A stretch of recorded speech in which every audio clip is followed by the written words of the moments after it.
আজকে আপনারা যারা যারা কীর্তন শুনতে এসেছেন, আচ্ছা বলুন তো মায়েরা, যে ভগবান আমাদেরকে সাজিয়ে সংসারে পাঠিয়েছে, আমাদের কারো সাধ্য আছে যে ভগবানের কাছে জবাব চাইবে? কারো সাধ্য নেই। কিন্তু জবাব চাওয়ার ক্ষমতা আছে। বাবার যেমন বাবা থাকে, গুরুর যেমন গুরু থাকে, তেমনি ভগবানের উপরেও একজন আছে। কে না? ভক্ত বড় শক্ত, পণ্ডিত রইল বসে, বৃক্ষের ফলটি বৃক্ষে রইল, শুধুমাত্র বৃন্ত গেল খসে। ভগবানকে যদি কেউ পায়, তার ভক্তই পায়। এই সংসারে যার ধন থাকে তাকে বলে ধনী, যার মান থাকে তাকে বলে মানি, যার পাণ্ডিত্য থাকে তাকে কি বলে? পণ্ডিত। কিন্তু ধন থাকলে ভগবানকে পাওয়া যায় না। ধন থাকলে, টাকা পয়সা থাকলে যদি ভগবানকে পাওয়া যেত, যারা প্রচুর প্রচুর টাকা পয়সা নিয়ে বসে আছে, মুকেশ আম্বানি, টাটা বিড়লা, তারা আগে ভগবানকে পেতেন। মান থাকলেও ভগবানকে পাওয়া যায় না। মান থাকলে যদি ভগবানকে পাওয়া যেত, যারা দেশ দশের নাম উজ্জ্বল করে মান নিয়ে বসে আছেন, সৌরভ গাঙ্গুলি, সচিন টেন্ডুলকার, তারা আগে ভগবানকে পেতেন। আবার পাণ্ডিত্য থাকলেও ভগবানকে পাওয়া যায় না। পাণ্ডিত্য থাকলে ডাক্তার হওয়া যায়, পাণ্ডিত্য থাকলে মাস্টার হওয়া যায়, পাণ্ডিত্য থাকলে ইঞ্জিনিয়ার হওয়া যায়, কিন্তু পাণ্ডিত্য থাকলে ভগবানকে পাওয়া যায় না। কোথাও লেখা নাই যে রামায়ণ মুখস্থ যার রাম তার, কোথাও লেখা আছে? কোথাও লেখা নাই যে মহাভারত মুখস্থ যার কৃষ্ণ তার। যে কোনো শাস্ত্র ঘেটে দেখুন, সব জায়গাতে লেখা আছে ভক্তি যার ভগবান তার। আবার অনেকে বলে নিরামিষ খেলে ভগবানকে পাওয়া যায়। জয় রাধে। নিরামিষ খেলে যদি ভগবানকে পাওয়া যেত বাবা, তাহলে গরু ছাগলগুলো আগে পেত, কারণ গরু ছাগলরা কোনোদিনও আঁশ খাই না। কিন্তু নিরামিষ খাই কেন? নিরামিষের বিধান আছে মায়েরা। এই যে আমরা নিরামিষ খাই, নিরামিষ খেলে আমাদের দেহটা পবিত্র থাকে, ক্রোধ জন্মায় না।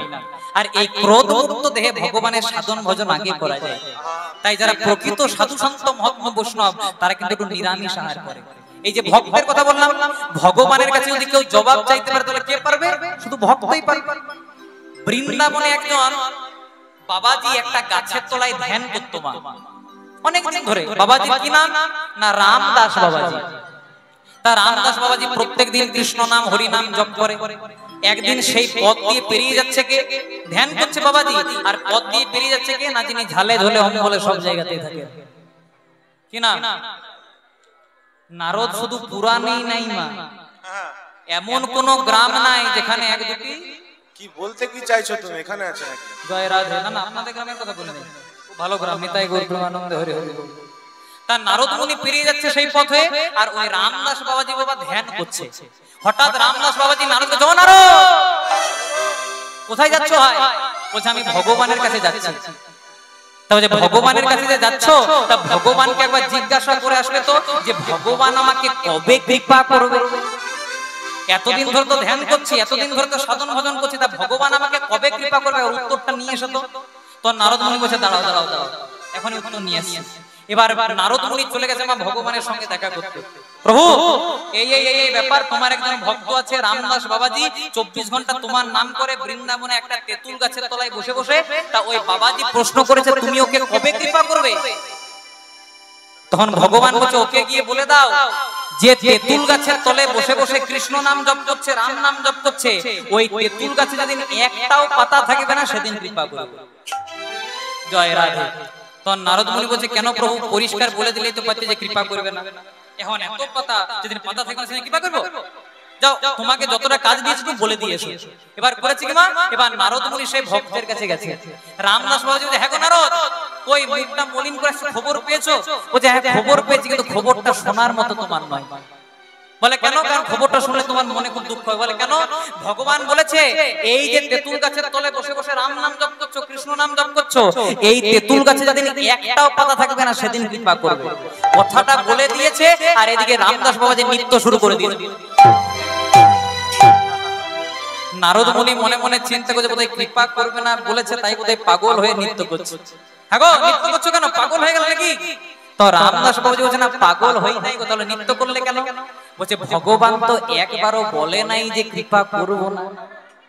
ভগবান তো একবারও বলে নাই কৃপা করব না, বলেছে কৃপা করব, কিন্তু একটু শুধু বলে দিয়েছে না এই তেঁতুল গাছে যেদিন একটাও পাতা থাকবে না, সেদিন কৃপা করব। ততদিন যদি আমি বেঁচে থাকি, আমার শরীরে যদি থাকে প্রাণ, ততদিন আমি গাইব মধুর হরি নাম। আর যেই না বলে দিয়েছে মা ভগবান সঙ্গে সঙ্গে দেখা। তো নারদ মুনি বলছে তোমার কোনো কথা তো আমি নাই। বলছে কেন? বলছে এই বললে তেঁতুল গাছে যেদিন একটাও পাতা থাকবে না সেদিন কৃপা করবো, এই তো ভরপুর পাতা। তখন ভগবান বলছে নারদ আমি মুখে যাই বলি, ভক্ত যদি বিশ্বাস নিয়ে ডাকে আমি কি তার কাছে না গিয়ে থাকতে পারি? তাই তো পদকর্তা কলম দিলেন মন তুলসী ভক্তি চন্দ্র,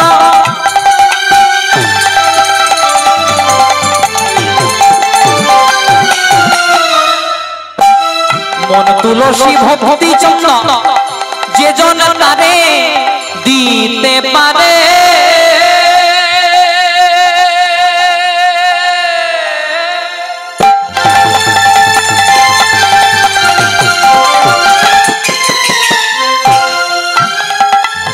শিলার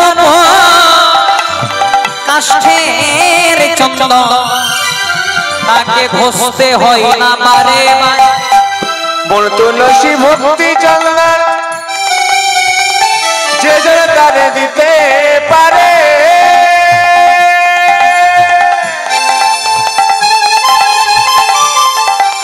শিলার উপর কাষ্ঠের চন্দন ঘষতে হয় না বারে বারে। বলছে মন তুলসী ভক্তি চন্দন যে জন তারে দিতে পারে, শিলার উপর কাষ্ঠের চন্দন ঘষতে হয় না বারে বারে। গোবিন্দকে সেবা দিতে কি লাগে? গোবিন্দকে সেবা দিতে লাগে একটি তুলসী পত্র আর একটু গঙ্গার জল। মহাজন বললেন তোমার বাড়ি যদি গঙ্গার জল নাও থাকে, তুলসী পাতা নাও থাকে, তাহলে মন তুলসী মানে মনটাকে তুলসীর মতো পবিত্র করতে হবে। আর ভক্তিরূপী চন্দন দিয়ে যদি একবার ভগবানকে ডাকতে পারো, ভগবান তাকে জন্ম জন্মান্তরে কৃপা করবে। সাজি ভরা বন ফুলে হয় না পূজা তার কোনো কালে, সাজি ভরা বন ফুলে তার হয় না পূজা কোনো কালে, সাজি ভরা বন ফুলে হয় না পূজা কোনো কালে, সাজি ভরা বন ফুলে তার হয় না পূজা কোনো কালে। আবার ফুলের পূজা ফুলে করে মধু লয়ে যায় মধু মরে, আবার ফুলের পূজা ফুলে করে মধু লয়ে যায় মধু করে, আবার ফুলের পূজা ফুলে করে মধু লয়ে যায় মধু করে, আবার ফুলের পূজা ফুলে করে মধু লয়ে যায় মধু করে। রাধে রাধে জয় রাধে, রাধে রাধে জয় রাধে, রাধে রাধে জয় রাধে, রাধে রাধে জয় রাধে, রানী কৃপা করো বলে, রাধে রাধে জয় রাধে, রানী তোমার হলাম বলো রাধে রাধে জয় রাধে, কৃপা করো বলে, রাধে রাধে রাধে রাধে জয় রাধে। তাই 84 লক্ষ জনি ভ্রমণ করার পর সাধের মানুষ জন্ম। এই যে আমরা মানুষ জন্মটা পেয়েছিলাম, এই মানুষ জন্ম পাওয়ার আগে আমাদেরকে অনেক কাঠখড় পোড়াতে হয়েছে। যদি বলেন কি করে, কতবার জন্মগ্রহণ করেছি আমরা জলজ প্রাণীতে, সাপ হয়েছি, ব্যাঙ হয়েছি, কুমির হয়েছি, মাছ হয়েছি, মুক্তি পেয়েছি কবে না? আপনাদের সকলের বাড়িতে আছে, আপনারা সন্ধ্যেবেলায় বাজান শাঁখ বা শঙ্খ। যেদিন আমরা শঙ্খ রূপে জন্মগ্রহণ করেছি বা শাঁখ রূপে, আর শঙ্খটা আমার গোবিন্দ সেবায় বেজে গেছে, সেদিন আমরা জলজ প্রাণী থেকে মুক্তি পেয়েছি। তারপর কতবার জন্মগ্রহণ করেছি আমরা উদ্ভিদ রূপে মানে গাছপালা রূপে, আম গাছ হয়েছি, জাম গাছ হয়েছি, কাঁঠাল গাছ হয়েছি, পেয়ারা গাছ হয়েছি, মুক্তি পেয়েছি কবে? যেদিন আমরা তুলসী বৃক্ষ রূপে জন্মগ্রহণ করেছি। আর তুলসী পাতাটা আমার গোবিন্দ সেবায় নিয়োজিত হয়ে গেছে, সেদিন আমরা এই উদ্ভিদ জন্ম থেকে মুক্তি পেয়েছি। তারপর কতবার জন্মগ্রহণ করেছি আমরা পাখি রূপে, টিয়া পাখি, কাকাতুয়া, ময়না, চড়ুই, অনেক পাখি হয়েছে, কিন্তু মুক্তি পেয়েছি কবে না? ন্যাশনাল বার্ড, জাতীয় পাখি কি নাম? ময়ূর। যদি ক্যালেন্ডারে ভগবান শ্রীকৃষ্ণের ছবি দেখেন বা মন্দিরের ভেতরে যদি ভগবানের বিগ্রহ দেখেন বা আলেখ্য দেখেন, যেমন ভগবান শ্রীকৃষ্ণের মাথাতে ময়ূরের পাখা। তাহলে যেদিন আমরা ময়ূর রূপে জন্মগ্রহণ করেছি আর ময়ূরের পাখাটা আমার গোবিন্দ সেবায় নিয়োজিত হয়ে গেছে, সেদিন আমরা এই পাখি জন্ম থেকে মুক্তি পেয়েছি। তারপর কতবার জন্মগ্রহণ করেছি আমরা পশু রূপে, বাঘ হয়েছি, সিংহ হয়েছি, কুকুর হয়েছি, বেড়াল হয়েছি, মুক্তি পেয়েছি কবে? যেদিন আমরা গরু রূপে জন্মগ্রহণ করেছি। যদি ধরতে যান মা, তাহলে মানুষ জন্মের চেয়েও পবিত্র জন্ম গাভী জন্ম। যদি বলেন কি করে, গাভীর মলমূত্রটাও গোবিন্দ সেবায় লাগে, সেটা কিন্তু মানুষের লাগে না। আবার যারা হাই এডুকেটেড, যারা একটু উচ্চ শিক্ষায় শিক্ষিত, তারা বলে গরুও যা কুকুরও তা। বলে না, গরু আর কুকুর যদি একই হতো তাহলে সকালবেলায় গরুর দুধ দিয়ে চা না খেতে কুকুরের দুধ দিয়ে খেতে পারতেন। জয় রাধে। গরুর সঙ্গে কোনোদিনও কুকুরের তুলনা করলে চলবে না। কেন? কারণ গাভীকে আমরা মা রূপে, ভগবতী রূপে পূজা করি। তাহলে গাভীর মলমূত্রটা গোবিন্দ সেবাতে লাগলো, তথাপি মানব জন্ম শ্রেষ্ঠ। কেন? কারণ গাভীর মলমূত্রটা গোবিন্দ সেবাতে লাগলেও গাভী বদন দিয়ে হরির নাম বলতে পারে না। জয় রাধে। আমরা যখন মায়ের গর্ভে ছিলাম কেমন করেছিলাম? হেড মুন্ডে, মানে মাথাটা নিচে দিক করে আর পা গুলো উপর দিক করে। কতদিন থাকি মাম্মি? আরে সন্তানের জন্ম হতে কতদিন লাগে? 10 মাস 10 দিন। যদিও একটা সন্তানের পূর্ণ রূপ পেতে 2.5 থেকে 3 মাস লাগে, মানে 6.5 থেকে 7 মাসের মতো আমরা মাথাটাকে নিচে দিক করে পা গুলো উপর দিক করে থাকি। আপনাদেরকে যদি বলি এখনই আপনারা 15 মিনিট মাথাটাকে নিচু করে পা গুলো উপর দিক করে থাকতে পারবেন? বলবো রক্ত উঠে মারা যাবে। এরকম 1-2 দিন, 3-4 দিন নয়, 6 থেকে 7টা মাস আমরা মাথাটাকে নিচে দিক করে পা গুলো উপর দিক করে থাকি। এই যন্ত্রণা সহ্য করতে করতে ভগবানকে বলি, প্রভু গো, এই যন্ত্রণা সহ্য করতে পারছি না, এবার পৃথিবীর মুখ দেখাও, আলো দেখাও, এই অন্ধকারে থাকতে পারছি না। তখন ভগবান দেখা দিয়ে পরে বলে, হ্যাঁ রে, পৃথিবীতে গিয়ে কি করবি? তখন আমরা ভগবানকে কথা দিই, প্রভু তোমাকে ভুলে যাব না, আর পৃথিবীতে গিয়ে 24 ঘন্টা তোমার নামেই করব। তখন ভগবান বলেন, হ্যাঁ রে বাবা, একটু কম বল, খেতে সময় লাগবে, ঘুমাতে সময় লাগবে, রান্না করতে সময় লাগবে, 24 ঘন্টা পাবি কি করে? না প্রভু, একবার যদি দাও 24 ঘন্টা তোমার নামই করব। কিন্তু যখনই পৃথিবীতে এলাম না, 24 ঘন্টা তো দূরের কথা, 24টা সেকেন্ড ভগবানকে দিলাম। যদি ফাঁকা জায়গায় বসে থাকি, 100% লোকের মধ্যে 10% লোক ভগবানের নাম করে, আর 90% লোক শুধু পরের নিন্দা, পরের চর্চা, ও ছেলে ভালো নয়, ওর বউ ভালো নয়, আমরা এগুলোতে ব্যস্ত। কিন্তু ভগবান বলল, বদনটা তোদেরকে শুধু শুধু দিই নাই, বদনটা দিয়েছি কেন? একবার হরি বলে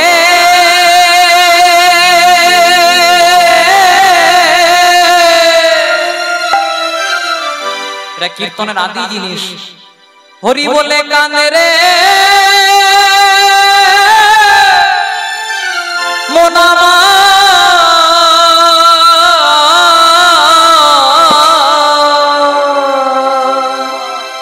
একবার হরি বলে হরি বলে কানে রে মনা,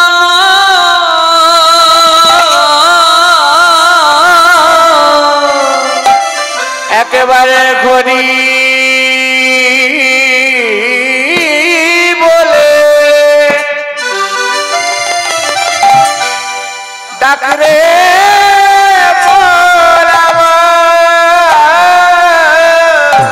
কারণ হরি নামে, হরি নামে একবার হরি হরি বলে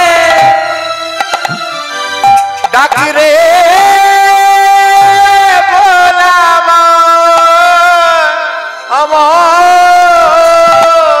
কারণ কৃষ্ণ নামে,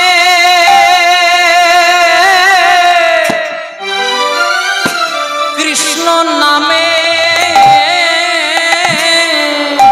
তাই কৃষ্ণ বলে ডাকরে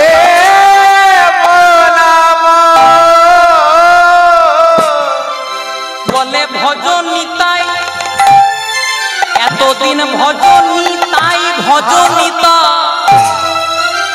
তোমরা ভজ ভজ ভজ নিতায় ভজ এতদিন ভজনী ভজনিতা, তোমরা ভজ ভজনিতা ভজনিতা। সুন্দর কথা বাবা বলছে, এতদিন ভজনী, তোমরা এতদিনে মানব দেহ পেয়ে ভজন করনি, তাই ভজনিতাই। কারণ ভজলে নিতাই গৌর পাবে। একবার ভজ নিতাই ভজ ভজলে নিতাই গৌর পাবে। একবার ভজ ভজ নিতাই ভজ। তোমরা ভজলে নিতাই গৌর পাবে। ভজলে ভজে যাবে। তোমরা নিতাই ভজলে গৌর পাবে। গৌর ভজলে ব্রজে যাবে। নিতাই ভজলে গৌর পাবে। নিতাই ভজলে গৌর পাবে। ভজন নিতাই ভজন। তোমরা গৌর ভজলে ভজে যাবে। নিতাই ভজলে গৌর পাবে। গৌর ভজলে ভজে যাবে। নিতাই ভজলে গৌর পাবে।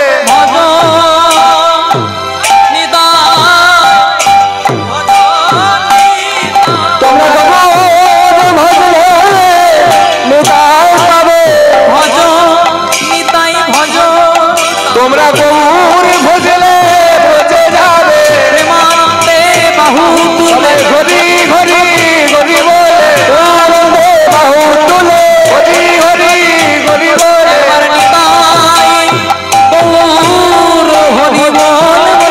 সবাই প্রেমানন্দে বাবু তুলে হরি হরি হরি বলে। প্রেমানন্দে বাবু তুলে হরি হরি হরি বলে।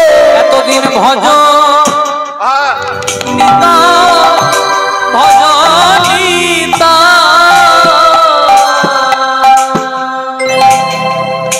তাই নারদ মুনি মনে মনে চিন্তা করলো, এ তো ভগবানের বিচার নয়।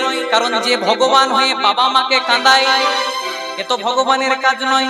যে বন্ধু হয়ে বন্ধুকে কাঁদায়, এটা ভগবানের কাজ নয়। আবার যে প্রিয়তম হয়ে প্রিয়তমাকে কাঁদায়, এটা ভগবানের কাজ নয়। বন্ধু হয়ে বন্ধুকে কাঁদিয়েছে মানে বন্ধু হচ্ছে কৃষ্ণ, আর আরো বৃন্দাবনে শ্রীরাম সুদাম দাম সুদাম সকলকে কাঁদিয়েছে। প্রিয়তম হয়ে প্রিয়তমাকে কাঁদিয়েছে প্রিয়তম কৃষ্ণ আর প্রিয়তমা শ্রীমতী রাধা ঠাকুরানী। আর পুত্র হয়ে পিতামাতাকে কাঁদিয়েছে পুত্র কৃষ্ণ আর বাবা মা নন্দরাজা নন্দরানী।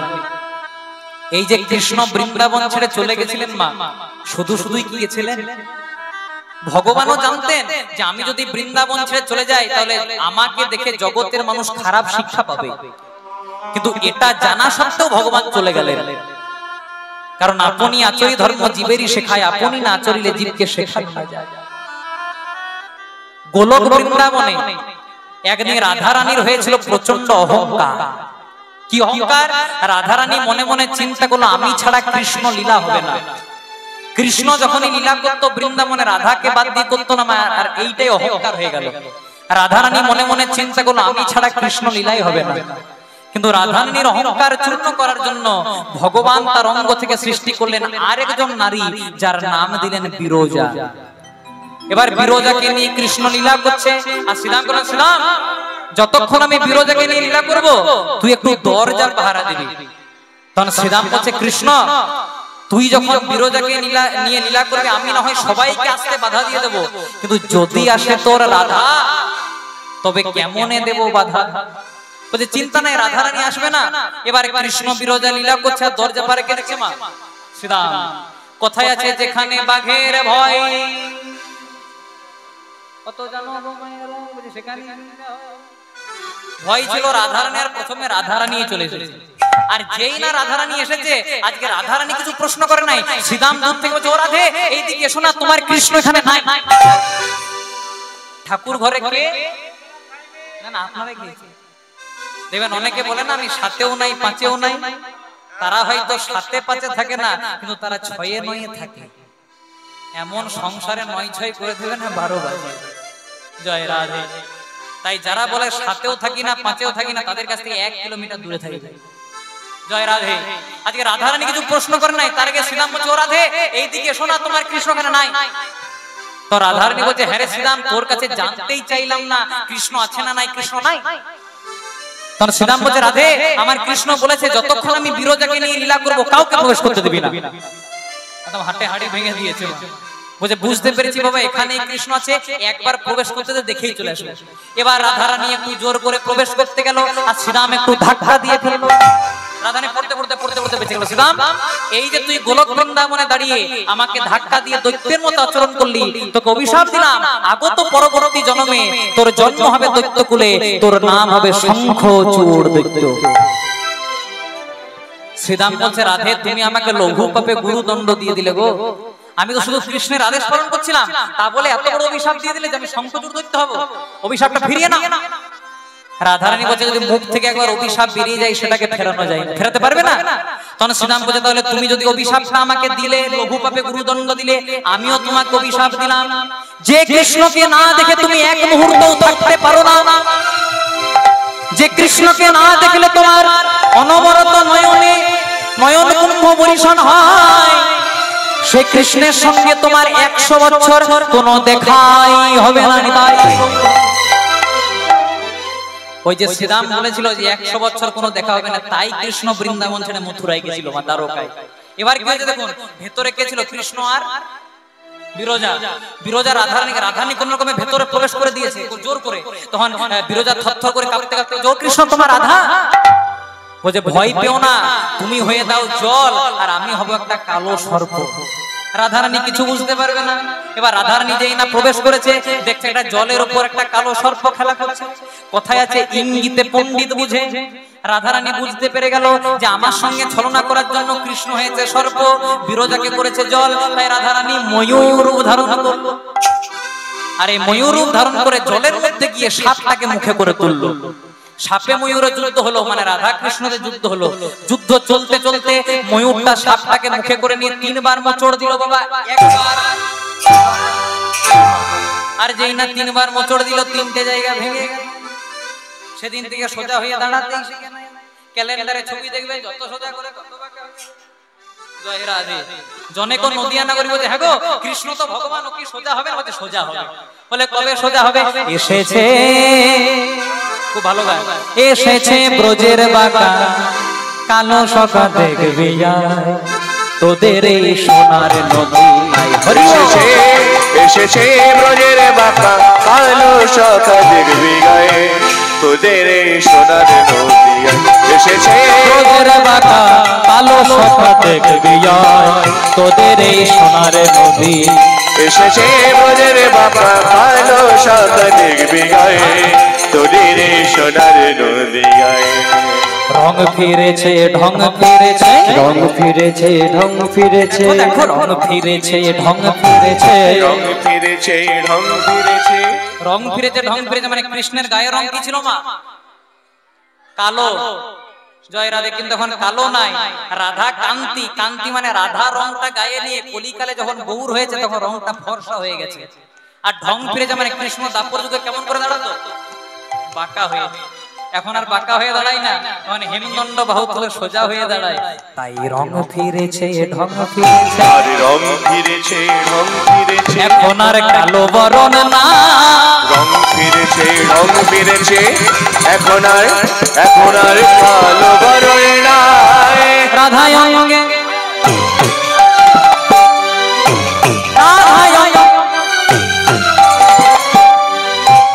রাধা অঙ্গে অঙ্গ দিয়া দিয়া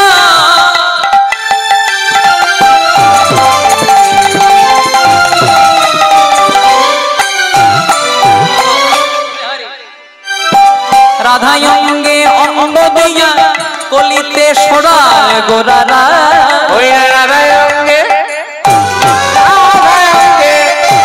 রাধায় অঙ্গে অঙ্গ দিয়া কলিতে সোনার গোরারা রাধায় অঙ্গে অঙ্গ দিয়া সোনার গোরারা ওই রাধায় অঙ্গে অঙ্গ দিয়া সোনার গোরারা একবার হরি হরি হরি বলো ভাই হরি হরি বলো ভাই একবার হরি হরি হরি বলো ভাই হরি হরি হরি বলো তার নাম ছাড়া দিবে কোনো গতি নাই হরি হরি হরি বলো ভাই নামে পাবে গৌর নিতাই হরি হরি হরি বলো ভাই সবাই বাহুটি ঊর্ধ্বে করে হরি হরি হরি বলো ভাই হরি হরি হরি বলো ভাই হরি হরি হরি বলো ভাই। তাই এই কারণে কৃষ্ণ বৃন্দাবনকে ছেড়ে মথুরাই বা দ্বারকায় চলে গেছিলেন। এখানে একটা কথা বলে রাখি মা, যে সন্তানের জন্য মায়ের চোখ দিয়ে জল পড়ে সে সন্তানের হয়তো টাকা পয়সা হয়, সে সন্তানের হয়তো জমি সম্পত্তি হয়, সে সন্তানের হয়তো মান যশ প্রতিপত্তি হয়, কিন্তু শান্তি কোনোদিনও হয় না। আপনি কোথাও দেখাতে পারবেন না যে কোন ছেলে মেয়ে বাবা মাকে কাঁদিয়ে শান্তিতে আছে। হয়তো তাদের টাকা পয়সা হয়েছে, হয়তো তাদের ধন দৌলত হয়েছে, হয়তো তাদের মান যশ হয়েছে, কিন্তু শান্তি হয় নাই।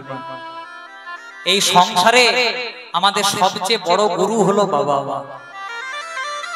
বাবা মাই একটা জীবনের প্রথম ধাপ। বাবা মা যদি না আসতো তাহলে আমাদেরকে কথা বলতেই শেখাতো বাকি। আর একজন মা 10 মাস 10 দিন একটা সন্তানকে গর্ভে ধারণ করে, মৃত্যু যন্ত্রণার পরেও একটা যন্ত্রণা সহ্য, গর্ভধারণের যন্ত্রণা, সেই যন্ত্রণাকে সহ্য করে 10 মাস 10 দিন গর্ভে রেখে একটা সন্তানকে পালন করে মায়েরা। এর চেয়ে দুঃখের, এর চেয়ে কষ্টের, এর চেয়ে যন্ত্রণার কিছু হয় না। তাই ভগবান বললেন, ওগো আমি যতবার লীলা করেছি আমি মাকে প্রণাম করেছি, আমি ভগবান তথাপি আমি মাকে প্রণাম করেছি। তাই তোমরাও যদি মাকে প্রণাম করতে ভুলে যাও তাহলে তোমাদেরও অপরাধ হয়ে যাবে। জয় রাধে।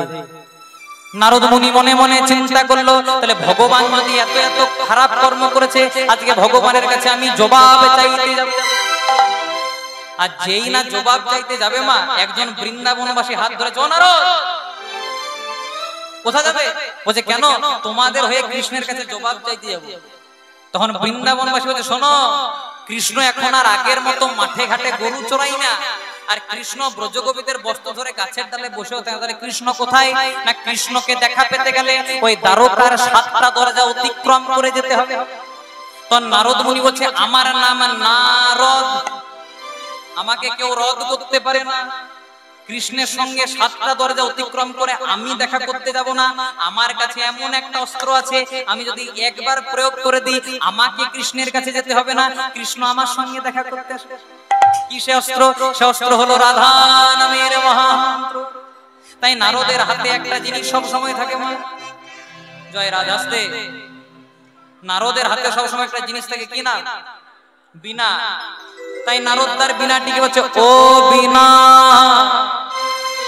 মনে মনে চিন্তা করছে, আমি রাধা নাম গাইবো, আর বীণা যদি রাধা নাম না গায় তাহলে তো হবে না, দুজনে তো আলাদা আলাদা হয়ে যাবে। তাই বীণাকে বলছে, ও বীণা, আমার সাধের বীণা। বীণা বলছে, হ্যাঁ গো নারদ মুনি, কোনোদিনও তো এত ভালো করে ডাকো না, এত আদর করো না, আজকে হঠাৎ দরদটা উতলে উতলে পড়ছে কেন? বলছে কাজ আছে তার জন্য। নারদের বীণা সবসময় কি বলে? নারায়ণ নারায়ণ। কিন্তু বীণাটি বলছে, ও বীণা, আমার সাধের বীণা।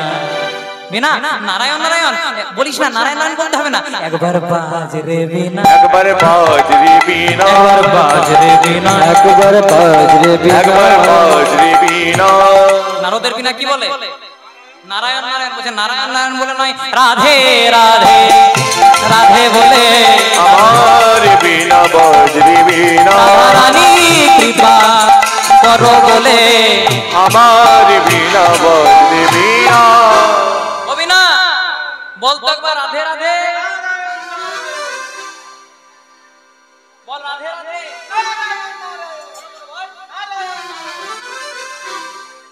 জয় রাধে। দেখুন এতদিন রেখেছে তাও বলছে বীণা বল রাধে রাধে। তোকে আমি খাওয়াইলাম, মাখাইলাম, পড়াইলাম, আমার সঙ্গে রাখলাম, ভালো করে বলছি, ভালো করে বল রাধে রাধে। নারদ মুনি মনে মনে চিন্তা, শুনবি না, শেষবারের মতো বলবো, যদি বলিস তো ভালো, আর না হলে আজকে বৃন্দাবনের মাটির থেকে পরিত্যাগ করে চলে যাবো। বল একবার রাধে রাধে। যেই না বলেছে রাধে রাধে, শেষবারের মতো বলছে বল, তাও বলছে নারায়ণ। নারদ রেগে মেগে আজ এই না ছুড়ে দিয়েছে, অমনি বিনা বেজে উঠিল, বিনা বেজে উঠিল, বেজে উঠিল, বিনা বেজে উঠিল। যারা রসিক ভক্ত আমার সঙ্গে একমত হবে, যখন বৃন্দাবনে যাবেন মা, যদি কেউ নিষ্ঠা নিয়ে ভক্তি ভরে ডাকতে পারেন, বৃন্দাবনে ধুলি কোনায় রাধা নাম লেখা থাকে। তাই বিনা বেজে উঠিল, বিনা বেজে উঠিল, বিনা বেজে উঠিল। ওই না নারদের বিনা বেজে উঠিল, ওই না নারদের বিনা বেজে উঠিল। এতক্ষণ কি বলছিল মা? নারায়ণ নারায়ণ। এখন আর নারায়ণ নারায়ণ বলে নাই, যেই না বৃন্দাবনের মাটির পরশ পেয়েছে রাধে রাধে রাধে বলে, নারদের বিনা বেজে উঠিল, রাধা রানী কৃপা কর বলে, নারদের বিনা বেজে উঠিল। এবার যেই না বিনাটি বেজে উঠেছে, অমনি কিন্তু নারদ মুনি তার বিনা যন্ত্রকে সঙ্গে লয়ে যাচ্ছে দ্বারকার মাটিতে, একটি ব্রাহ্মণের বেশ ধারণ করে। বলে এত বলি চলেন মুনি ভাবি রাধা না, এত বলি চলেন মনি ভাবি রাধা না, চলে যায়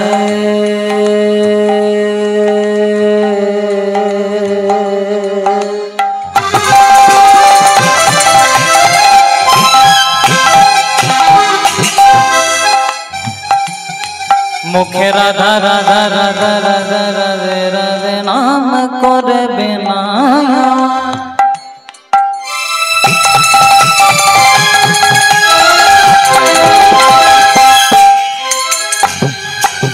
নারদের বিনা বিনা বিনা বিনা,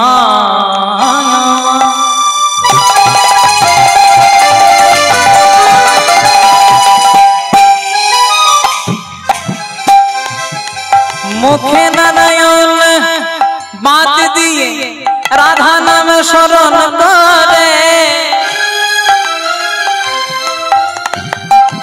নারদ চলে না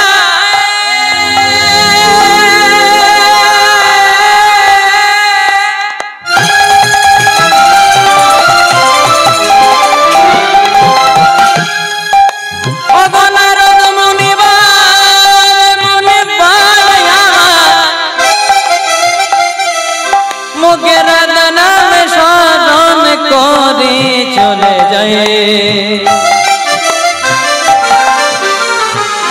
মুখে রাধা নাম স্মরণ করে চলে যায়। ওই না এত বলে চলেন মনি ভাবি রাধা না, এত বলি চলেন মনি ভাবি রাধা না।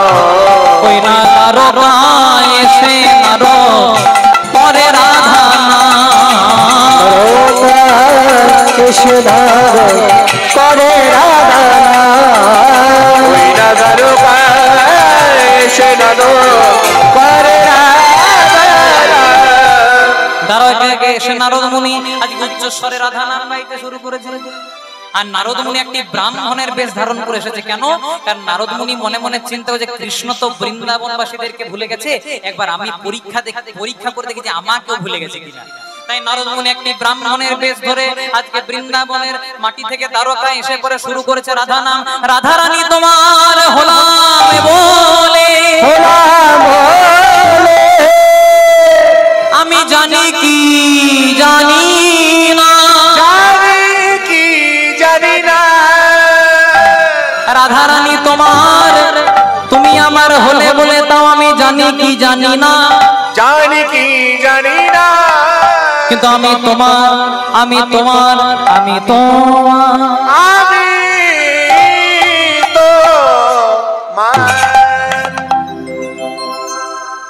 ভালো করে দেখুন মা, নারদ মুনি জানে যে কৃষ্ণের সঙ্গে দেখা করতে গেলে 7টা দরজা অতিক্রম করতে হবে না, শুধু একটা জিনিস প্রয়োগ করে দিলেই হবে। কেন? কি সেটা? না রাধা নামের মহামন্ত্র। সবাই বলে রাধা কৃষ্ণ, কে বলে কৃষ্ণ রাধা, আর রাধা ছাড়া কৃষ্ণ জন্মে জন্মে আধা। বৃন্দাবনে কৃষ্ণকে দুজনা ভালোবাসতো মা, একজনা রাধা রানী আর আরেকজনা ছিল বাবা রাধা রানীরই খুড়তুতো বোন। কৃষ্ণ প্রেমে রাধা রানীর আরেকজন বিবাদিনী যার নাম ছিল চন্দ্রাবলী। আপনারা কৃষ্ণের মান পর্যায়ে দেখেছেন, রাধা রানীর মান পর্যায়ে, সেই মান পর্যায়ে আপনারা দেখবেন যে রাধা রানী কুঞ্জ সাজিয়ে বসে আছে। গোবিন্দ রাধা রানীকে 4টি আঙ্গুলে কে স্পর্শ করে কথা দিলে, রাধে চতুর্থ প্রহরে আমি তোমার কুঞ্জে গিয়ে কেশর কুঞ্জে রাত্রি যাপন করব। কিন্তু রাধা রানী তো কুঞ্জ সাজিয়ে বসে থাকলেন বাবা, কিন্তু কৃষ্ণ গেল না। কৃষ্ণ চন্দ্রাবলীর ডোরে বাধা পড়লো। তাহলে বৃন্দাবনে কৃষ্ণকে দুজনা ভালোবাসতো, রাধা রানী আর চন্দ্রাবলী। কিন্তু আচ্ছা বলো তো মায়েরা, কৃষ্ণ কার কাছে বেশি ছুটে ছুটে যেত? রাধার কাছে না চন্দ্রাবলীর কাছে? রাধার কাছে। কেন? কারণ আছে। আপনারা তো বলতে পারেন রাধা রানীও ভালোবাসতো, চন্দ্রাবলীও ভালোবাসতো, তাহলে রাধা রানীর কাছে যেত কেন? একটাই কারণে, দুজনা ভালোবাসতো ঠিক, কিন্তু ভালোবাসার ধরনটা ছিল আলাদা রকম। চন্দ্রাবলী বলতো কৃষ্ণ শুধু আমার, আমি কারু হতে দেব না, কৃষ্ণ শুধু আমার। আর রাধারানী কি বলতো? রাধারানী বলতো কৃষ্ণ কার সেটা আমি জানি না, কিন্তু আমি কৃষ্ণের। কৃষ্ণ কার আমি সেটা জানি না, কিন্তু আমি কৃষ্ণের। এই দীনতা, এই প্রেম, এই আনুগত্য না থাকলে কোনোদিনও ভগবানকে পাওয়া যায় না। তাই যেই না নারদ মুনি রাধা নাম প্রয়োগ করে দিয়েছে, রাধা নাম শুনে কৃষ্ণ ইতি উতি চায়, ইতি উতি চায়। অট্টালিকার বাইরে এসে দেখে নারদ ব্রাহ্মণের বেশে আছো এ দাঁড়ায়, আছো এ দাঁড়ায়। যেই না রাধা নাম করে দিয়েছে নারদ মুনি, আজকে কৃষ্ণ সিংহাসন ছেড়ে উঠে দাঁড়িয়েছে। তারকার মাটিতে আবার কে রাধা নাম করেছে? আর যেই না বাইরে যাবে দেখছেন নারদ মুনি ব্রাহ্মণের বেশ ধরে দাঁড়িয়ে আছে। হ্যাঁ গো মায়েরা, যিনি ব্রহ্মা রূপে জগৎকে করেন সৃজন, যিনি বিষ্ণু রূপে জগৎকে করেন পালন, যিনি শিব রূপে সেই জগৎকে করেন সংহার, যিনি আদি অনাদি রূপ সবাকার। আচ্ছা মায়েরা, যে ভগবান আমাদেরকে সাজিয়ে সংসারে পাঠিয়েছে, ভগবানের কাছে কি অজানা থাকে যে নারদ ব্রাহ্মণ সেজেছে? ভগবানও জানে যে নারদ ব্রাহ্মণ সেজেছে, কিন্তু ভগবান সবসময় ভক্তকে একটু বড় করে। তাই জেনে পড়েও না জানার ভান করে আজকে নারদ মুনির চরণে ভগবান লম্বা লম্বি প্রণাম করেছে, প্রণাম বিপ্রদে। আর প্রণাম করতেও তোর নাই, আর নারদের মুখে গালি দিতেও তোর নাই। লজ্জা করে না? নির্লজ্জ। তখন কৃষ্ণ মনে মনে চিন্তা করছে, নে বাবা আমাকে আবার গালি দিচ্ছে দ্বারকাতে, কে রে ভাই? কে তুমি? বলছে কেন সবাইকে ভুলে গেলে, কেবল আমাকে ভুলে গেলে? আমি নারদ। বলছে নারদ, আসলে অনেকদিন দেখা হয় নাই তো ভাই, তাই চিনতে পারি নাই তোমাকে। চলো চলো আমার রাজ অট্টালিকাতে যাবে, রাজভোগ খাবে, রাজ ঐশ্বর্য দেখবে। তখন নারদ মুনি বলছে তোমার রাজভোগ খাওয়ার জন্য আসি নাই, আর তোমার রাজ ঐশ্বর্য দেখার জন্য আসেনি। তাহলে কেন এসেছো? তুমি পাপ করেছো, সেই পাপের প্রায়শ্চিত্ত করতে এসেছি। বলছে তুমি পাপ করেছো, সেই পাপের প্রায়শ্চিত্ত করতে এসেছি। বলছে প্রায়শ্চিত্ত? বলছে আমি পাপ? বলে হ্যাঁ তুমি পাপ করেছো। বলছে কি কি পাপ? আচ্ছা ভগবান, যে পুত্র হয়ে পিতা মাতাকে কাঁদায়, এটা পাপ না পুণ্য? পাপ। যে বন্ধু হয়ে বন্ধুকে কাঁদায়, এটা পাপ না পুণ্য? পাপ হয়। যে প্রিয়তম হয়ে প্রিয়তমাকে কাঁদায়, এটা পাপ না পুণ্য? পাপ হয়। দেখুন কত সুন্দর হিসাব দিয়ে দিয়েছে। বলছে যে পুত্র হয়ে পিতামাতাকে কাঁদায়, পুত্র কৃষ্ণ, পিতামাতা নন্দরানী নন্দরাতে কাঁদিয়েছে। প্রিয়তম হয়ে প্রিয়তমাকে কাঁদিয়েছে, প্রিয়তম কৃষ্ণ, প্রিয়তমা রাধা রানী। আবার যে ভগবান হয়ে ভক্তকে কাঁদিয়েছে, ভগবান হয়ে শ্রীরাম সুদাম দাম বসুদামকে কাঁদিয়েছে। তাহলে তুমি এত পাপ করেছো, সেই পাপের প্রায়শ্চিত্ত করার জন্য আসো। তখন কৃষ্ণ বলছে হ্যাঁ গো নারদ, তুমি যদি না আসতে আমি জানতেই পাইতাম না যে আমিও এত পাপ করেছি। পাপের তো প্রায়শ্চিত্ত আছে, তাহলে কি করতে হবে? নারদ মুনি বলছে প্রায়শ্চিত্তটা করার জন্যই তো আসা। বলে কি করতে হবে? বলে প্রভাসের তীরে আনিয়া সবারে, প্রভাসের তীরে আনিয়া সবারে, ওই প্রভাসের তীরে আনিয়া সবারে, প্রভাসের তীরে আনিয়া সবারে। পরপ্রভু যজ্ঞের আয়োজন, আয়োজন কর প্রভু যজ্ঞের আয়োজন, আয়োজন তোমরা করো প্রভু যজ্ঞের আয়োজন আয়োজন করো প্রভু যোগের আয়োজন আয়োজন। ভক্তমণ্ডলী মায়েরা, আমাদের ভারতবর্ষে এত পবিত্র পবিত্র নদী আছে। কিছুদিন আগে পেরিয়ে গেল দশহারা গঙ্গা পূজা, আবার কিছুদিন আগে পেরিয়ে গেল 144 বছর পর পর হয় প্রয়াগরাজে মহাকুম্ভ মেলা। তা সেই মহাকুম্ভতে কোন নদীতে স্নান করতে গেছিলাম আমরা? গঙ্গা নদীতে। তাহলে গঙ্গা নদী আছে, যমুনা আছে, গোদাবরী, কাবেরী, এত পবিত্র পবিত্র নদী আছে, কিন্তু নারদ মুনি প্রভাস নদীর তীরে কেন যজ্ঞ করতে বলছে? এর কারণ আছে মা। আস্তে, আপনারা সবাই চাঁদ দেখেছেন আকাশে। এই চাঁদ দেখতে ছিল, তোমার মাইকে তো জ্বালাচ্ছে না আমাকে। জয় রাধে। আমার 10 দিনের কীর্তন আজকে তুমি একদিনে করাইলে আমাকে। নিতাই গৌর প্রেমানন্দে হরি হরি বল। আমাকে বরং দুটো রুটি কম খেতে দেবেন, তাও মাইকটা অন্তত ভালো করবে।